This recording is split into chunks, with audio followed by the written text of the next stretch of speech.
Hello student, already हमने electrostatic का study start कर दिया है। इलेक्ट्रोस्टैटिक में हमने electrostatic what is electrostatic definition पढ़ लिया है। देन चार्जेस के बारे में स्टडी कर लिया है, positive charge, negative charge. Then unit dimension, charge का कूलम और उसका डायमेंशन हमने स्टडी कर दिया है और प्रॉपर्टीज़ के बारे में स्टडी कर लिया है। अब हम नेक्स्ट स्टडी करेंगे 12th के टॉपिक पे, that is application of Gauss law. Application of Gauss law अगर हमें स्टडी करना है तो उसके लिए हमें दो और टॉपिक का स्टडी पहले करना होगा।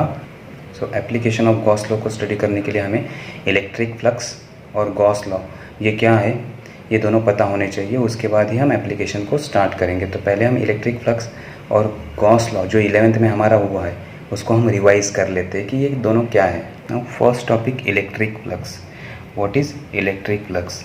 इलेक्ट्रिक फ्लक्स सिंपल है, that is measure of electric field passing through a area. It is the measure of electric field passing through area.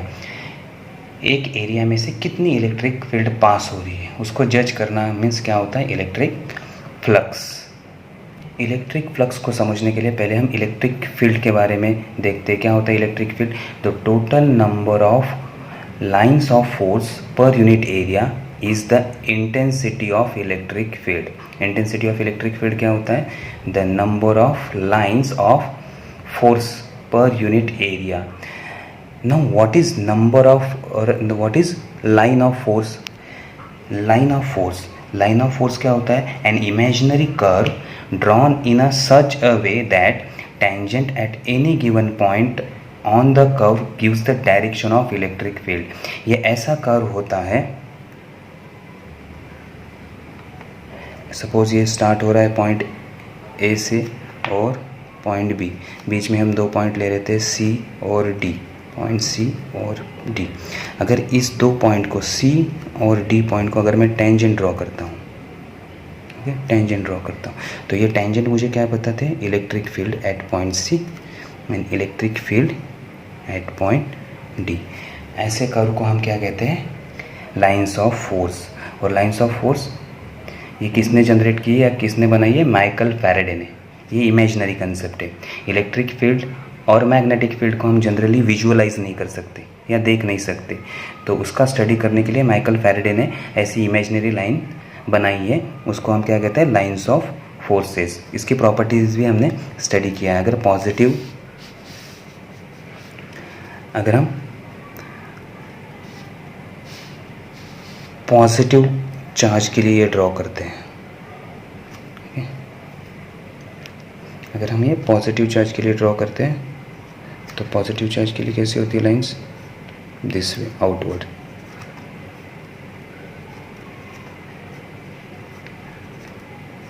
और ये हमेशा परपेंडिकुलर होती है। चार्ज को क्या होती है? परपेंडिकुलर।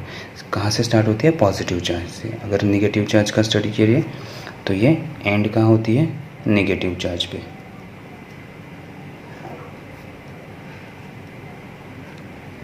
एंड भी कैसे होगी? परपेंडिकुलर। एंड भी कैसे होगी? परपेंडिकुलर। ओके, ये हमने स्टडी किया है। देन मैग्नेटिक फील्ड लाइंस कहाँ से स्टार्ट होती है? Lines of electric lines of force कहाँ से स्टार्ट होती है? पॉजिटिव। एंड कहाँ पे होती है?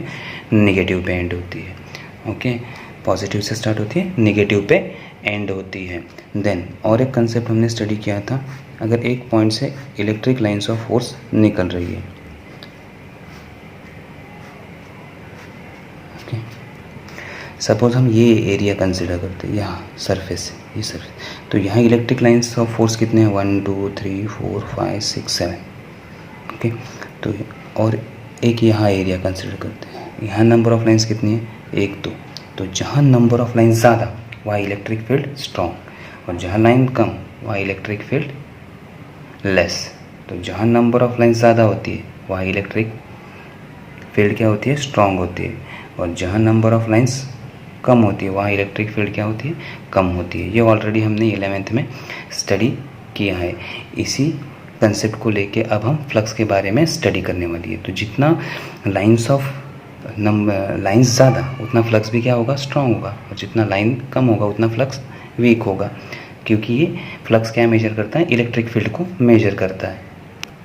लाइन्स ऑफ फोर्स समझ में आ गया, electric lines of force.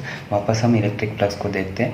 The number of lines of force per unit area is the intensity of electric field. अगर लाइन्स नंबर ऑफ लाइन ज़्यादा है तो इलेक्ट्रिक फील्ड स्ट्रॉन्ग, अगर नंबर ऑफ लाइन कम है तो इलेक्ट्रिक फील्ड वीक। तो हमारा definition क्या होगा, E is equal to number of lines of force divided by area enclosing the lines of force.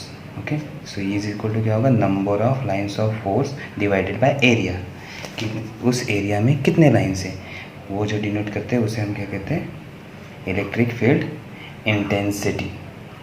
अगर इस इक्वेशन को हम रीअरेंज करते हैं, so number of lines of force is equal to E into area.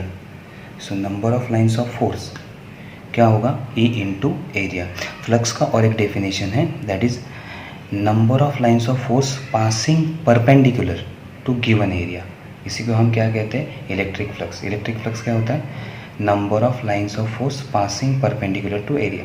अगर area से line perpendicular pass हो रही है तो उस एरिया से कितनी लाइन पास हो रही है उसको हम कहते हैं फ्लक्स। तो अब हम फ्लक्स का स्टडी करते हैं। अब ये 3 डायग्राम देखो। ओके, फर्स्ट ये ब्लू लाइन इंडिकेट कर रही है electric lines of force. Blue line क्या इंडिकेट कर रही है, इलेक्ट्रिक लाइन्स ऑफ फोर्स। और रेड में जो ड्रॉ किया है वो क्या है, सरफेस एरिया, और एरिया वो है एरिया। तो ब्लू लाइन हमारी क्या है, lines of force, and red में हमारा एरिया है। तो इस एरिया में से लाइन्स ऑफ फोर्स पास हो रही है। अगर लाइन्स ऑफ फोर्स ज़्यादा होगी तो यहाँ इलेक्ट्रिक फील्ड स्ट्रांग होगा, अगर लाइन्स ऑफ फोर्स कम होगी तो इलेक्ट्रिक फील्ड वीक होगा। ये तो समझ में आ गया।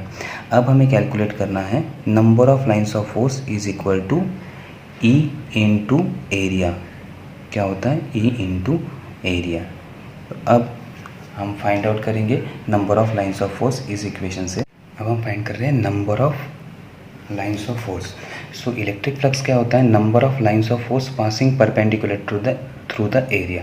अगर ज़्यादा number of lines perpendicular pass कर रहे हैं तो उसे हम क्या कहते हैं, इलेक्ट्रिक फ्लक्स। मीन सपोज ये एरिया है, अगर इस एरिया को हम इलेक्ट्रिक फील्ड लाइन्स परपेंडिकुलर जा रही है, इस एरिया से इलेक्ट्रिक फील्ड क्या जा रही है, परपेंडिकुलर, तो उसे हम क्या कहते हैं, इलेक्ट्रिक फ्लक्स। उसे हम क्या कहते हैं, electric flux. So number of electric line passing through this area perpendicular to this area is known as a electric flux. अब इलेक्ट्रिक फ्लक्स को जज करने के लिए हमें एक और वेक्टर लेना पड़ता है, उसे कहते हैं एरिया वेक्टर। तो एरिया को जो परपेंडिकुलर हम वेक्टर ड्रॉ करते हैं उसे हम कहते हैं एरिया वेक्टर। अगर इसी डायरेक्शन में हमारा इलेक्ट्रिक फील्ड भी है, इसी डायरेक्शन में हमारा इलेक्ट्रिक फील्ड भी है, तो जो भी लाइन पास हो रही है इसमें से, उस लाइन को हम क्या कहते हैं, फ्लक्स कहते हैं। उस लाइन को हम क्या कहते हैं, फ्लक्स कहते हैं। तो flux is nothing but the number of lines of forces passing perpendicular through the area. अब फर्स्ट डायग्राम देख लो। फर्स्ट डायग्राम में क्या है, एरिया हमारा इंक्लाइन है। एरिया हमारा क्या है, इंक्लाइन है। ई का डायरेक्शन हमने दिखाया है, ये रेड एरो दिखाई दे रहा है ई का डायरेक्शन, जो कि फील्ड लाइन के डायरेक्शन में है। और ये हमारा एरिया वेक्टर है, ds क्या है हमारा, एरिया वेक्टर। अब देखो इन दोनों में एंगल कितना है, थीटा। तो जो भी लाइन पास हो रही है वो एरिया को परपेंडिकुलर नहीं है, वो एरिया को परपेंडिकुलर नहीं है, या फिर ई ds के डायरेक्शन में नहीं है। अब इस केस में हम क्या फाइंड करेंगे, इस केस में हम फाइंड करेंगे ds का रिजोल्यूशन। ds का क्या फाइंड करेंगे हम, रिजोल्यूशन। वेक्टर में स्टडी किया है ना, रिजोल्यूशन फाइंड आउट करना। रिजोल्यूशन कैसे फाइंड किया जाता है, चलो देखते हैं इसका रिजोल्यूशन हम कैसे फाइंड आउट करेंगे। अब देखो ये हमारा सरफेस इंक्लाइन है, ओके। इसमें से ये ds हमारा वेक्टर है, देन ये हमारा इलेक्ट्रिक फील्ड वेक्टर E है। इन दोनों में एंगल कितना, थीटा है। अब क्या करेंगे, ds का हम प्रोजेक्शन लेंगे E पे।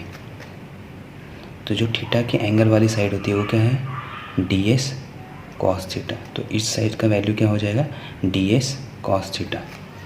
सो अब E और ds cos थीटा ये दोनों क्या है, एक सेम डायरेक्शन में, ये दोनों सेम डायरेक्शन में है।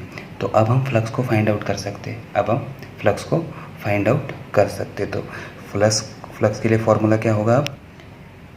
अब फ्लक्स का फॉर्मूला होगा electric flux d phi is equal to E into d S cos theta, E into d S cos theta.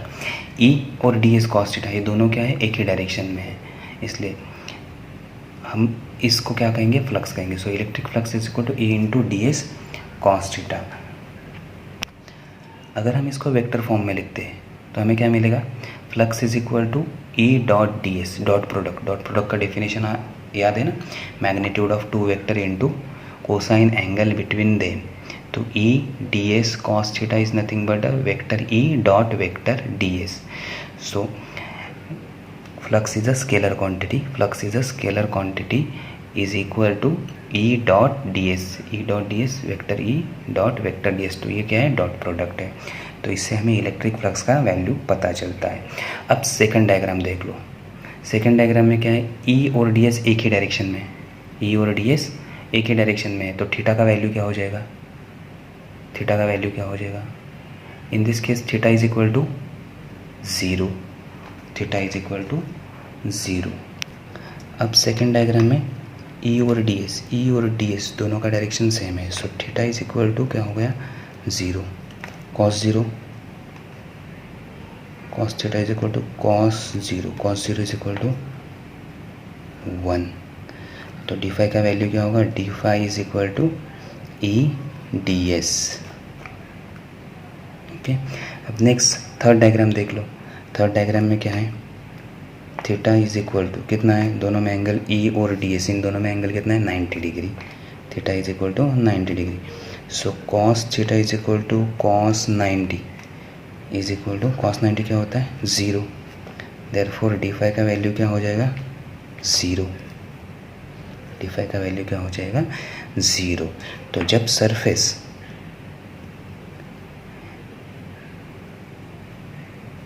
Vector और ई ये दोनों एक ही डायरेक्शन में है तो फ्लक्स मैक्सिमम होता है, that is E d S. और सरफेस और इलेक्ट्रिक फील्ड अगर परपेंडिकुलर है, अगर ये दोनों सरफेस वेक्टर और ई ये दोनों परपेंडिकुलर है तो फ्लक्स का वैल्यू कितना है? Minimum, that is 0। और इन बिटवीन अगर इंक्लाइनेशन होगा तो फ्लक्स का वैल्यू हम किससे फाइंड करेंगे? ई dot d S cos theta. तो फ्लक्स समझ में आ गया? ओके, अब नेक्स्ट टॉपिक की ओर हम बढ़ते हैं। नेक्स्ट टॉपिक है हमारा गॉस लॉ। गॉस लॉ का डेरिवेशन हमारा 11th में हो चुका है। जस्ट इसका डेफिनेशन में रिकॉल करता हूँ या फिर इस लॉ को मैं रिकॉल करता हूँ और उसका फॉर्मूला हम लिखते हैं।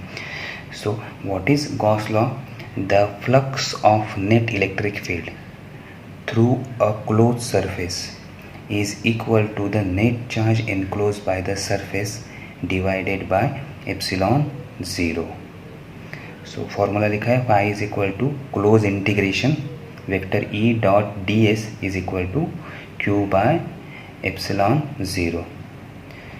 तो the net electric field, the flux of net electric field through a close surface is equal to the net charge enclosed by the surface divided by epsilon 0। अब डेफिनेशन हमें क्या कहता है? The flux of net electric field through the close surface. अगर हमने ये close surface ले लिया, अगर इसमें चार्ज Q है, अगर इसमें चार्ज कितना है? Q इतना चार्ज है। So the net flux by the close surface is equal to the net charge enclosed by the surface. Net charge इसमें कितना चार्ज है? सरफेस के अंदर कितना चार्ज है? Q divided by epsilon 0। ये क्या होता है? हमारा फ्लक्स। सो ये हमें बताता है फ्लक्स क्लोज सरफेस में कितना चार्ज है? Q। So Q divided by epsilon 0 is nothing but a flux. ये हमें गॉस लॉ बताता है। गॉस लॉ 11 के बुक में आप रिवाइज कर लो। Lines of electric, lines of force भी है, इलेक्ट्रिक फ्लक्स भी है और गॉस लॉ भी 11th के बुक में एक बार आप रीड कर लो। Electrostatic chapter something page number 198 199 पे है, तो आप रीड कर लो। इसके बाद हम स्टार्ट करने वाले हैं एप्लीकेशन ऑफ गॉस लॉ। उससे पहले गॉस लॉ को समझना इम्पोर्टेंट है। Application of Gauss law then easy है। Okay, so thank you. Next lecture में हम स्टार्ट करेंगे एप्लीकेशन ऑफ गॉस लॉ।